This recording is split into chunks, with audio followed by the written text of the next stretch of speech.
The Native Plant Project came about, really it was a confluence of two fortunate things that kind of happened at the same time.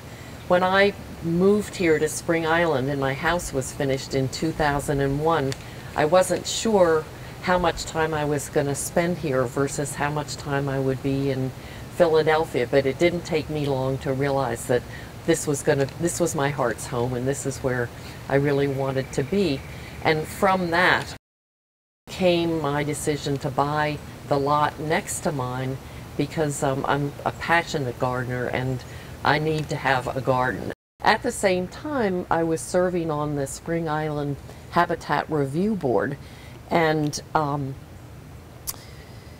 we have a policy whereby when a house is going to be built on a lot, the trust can go in and rescue desirable plants that will be destroyed in that process. And I went over to a lot where a house was going to be built, and there was a huge number of a beautiful native fern called ebony spleenwort, and it was all going to be destroyed. And I said to our naturalist, I said, Carl, we've got to go get those plants. We just can't let those go under the bulldozer. So those two things, the fact of all this ebony spleenwort that was going to be destroyed, plus seeing all these babies of the native plants in my garden, kind of led to this idea of starting a native plant project here on Spring Island. This is our native plant project nursery. This was established about 3 years ago. Right now we are hard at work prepping for our big fall plant sale, which is occurring next Saturday, October 29th. We have probably about 5,000 plants in here at the moment, and just about every one has been groomed for the plant sale by our wonderful volunteers. Well, the nursery has really evolved in the last year. You know, we started with just a little bitty fence that you would fall over if you weren't careful, didn't pick your feet up high enough, and homemade ranch-type gates that we just dropped down because we have armadillo problems. And then last year, the armadillos got in and destroyed quite a few plants, so we decided that at that point, we were a big enough production that we needed to have a better fence. Now we're armadillo approved. We have a fence with real gates, and you can see numbers if you go along the nursery on the fence, and these red labels designate zones. So we've taken all the plants that we have, which is, I don't know, between 130 and 150 species, and Carl Oland and I have divided them up in culture zones so that each plant is now in the right spot of the nursery. So we have sunny wet, sunny dry, shady wet, partial shade, we have 8 different zones, and then the plants divided amongst that as to the culture zones. We've added some propagation beds here, and you can see that these are our parent plants, and what we're doing is harvesting seeds off these plants, and then we move them over, and on this far side here we have a bunch of trillium seeds that have germinated. And so we have baby 1-year-old trillium here. And then next year, when they're 2 years old, we'll dig them up and put them in individual pots. We did the same with the Adamasca lilies, and those are Adamasca lily babies that are 3 years old now, but they still haven't bloomed. So we're thinking next year will be the year for that. Cutting, for instance, with our coral honeysuckles, I can go into someone's yard and I can take the trimmings that they have and I can turn those into 50 sellable plants, because I just take certain lengths of each cutting and I treat it with a root hormone, and then I put it in a substrate until it's rooted, and once it's rooted we move it to gallon containers and grow the plants. In the spring, when we're really busy, we have 2 workshops a week of 2 hours each, during which we pot those little plants into our gallon pots and bring them over here to the nursery. I can't imagine the number of hours. I mean, it's absolutely wonderful. Our volunteers love doing this. They're so helpful. We have great fun doing it.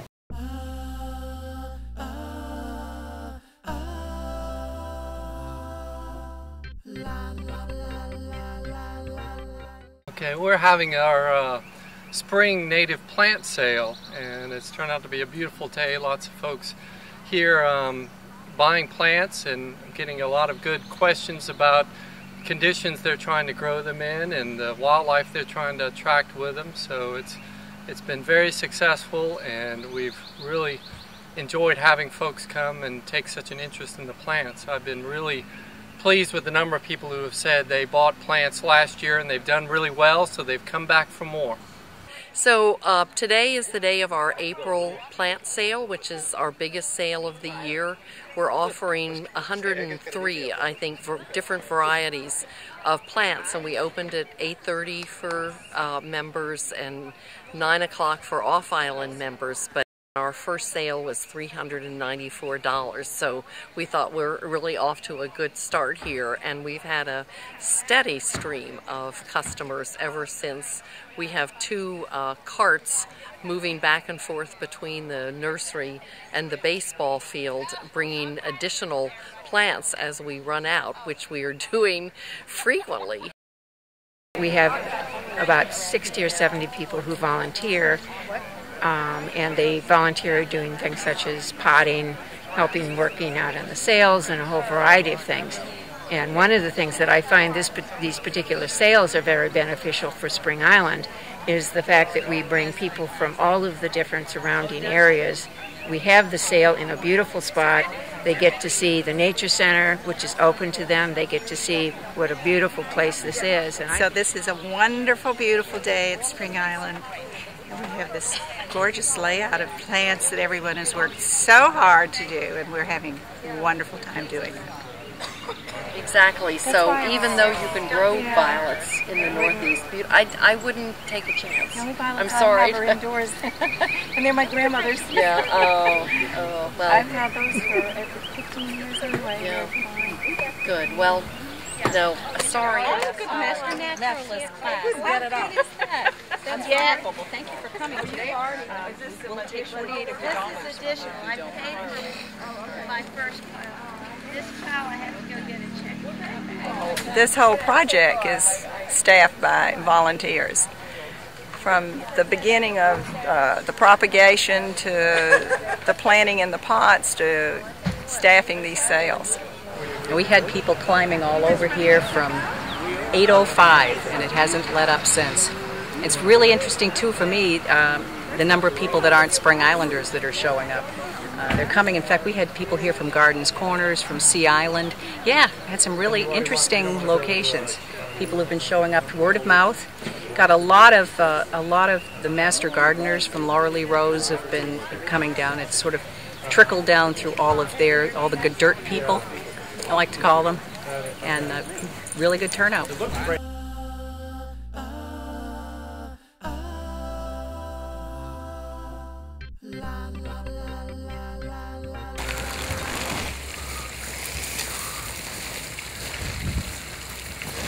Oh well. This is what it is, JJ.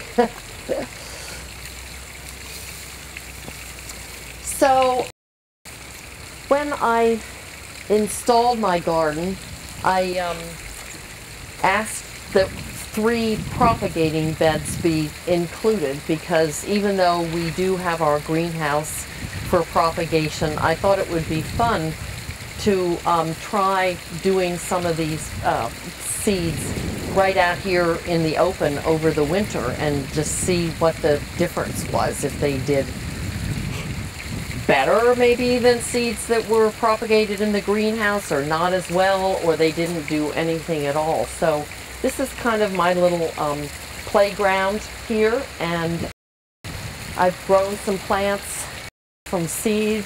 I just started these last March, April, and so you can see how quickly things grow into a plant that is very handsome and very mature and blooming and ready to go to the plant sale.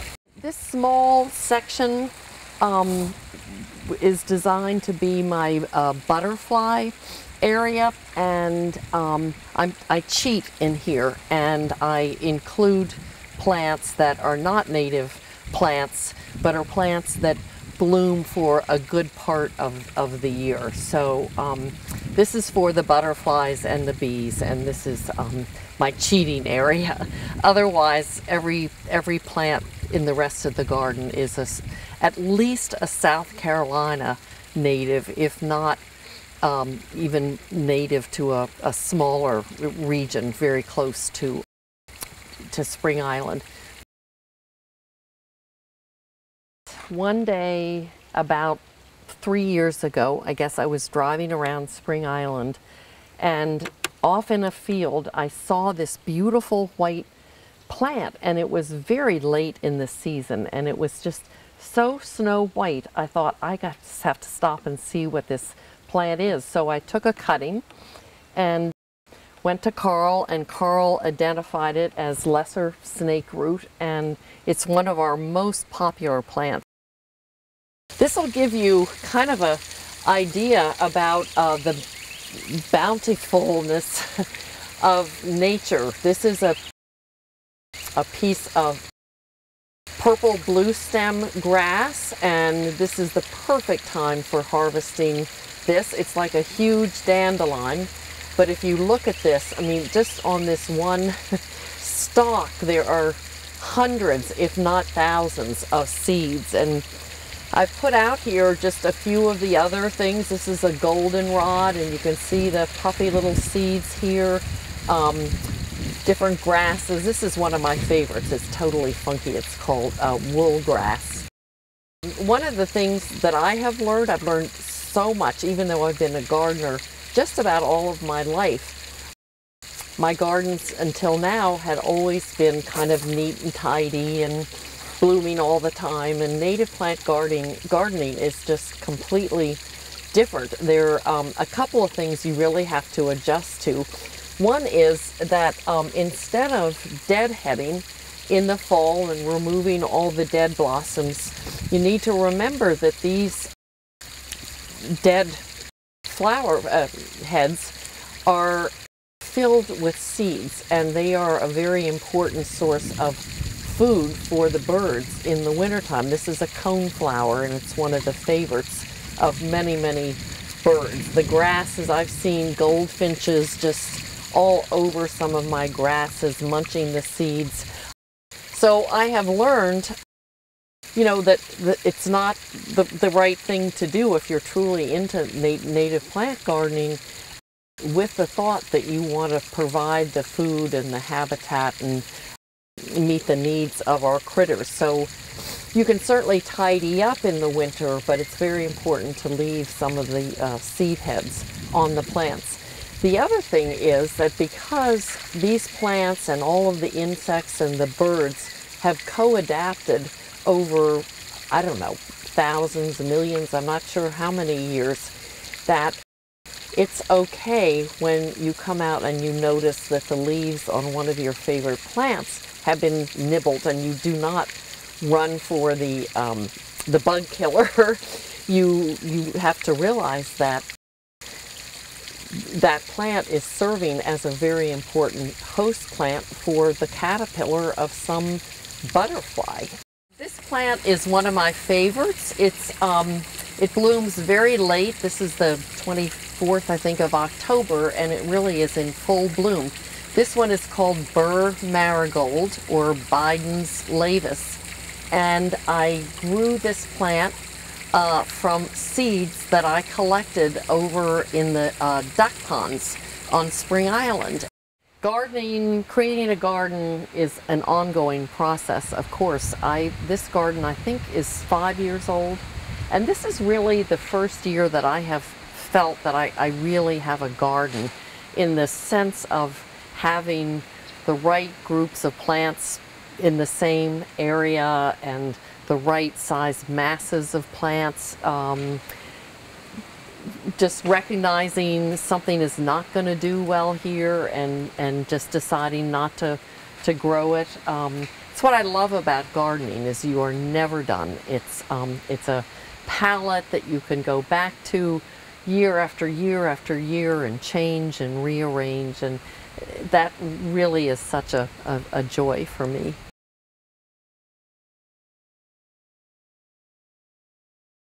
Ah.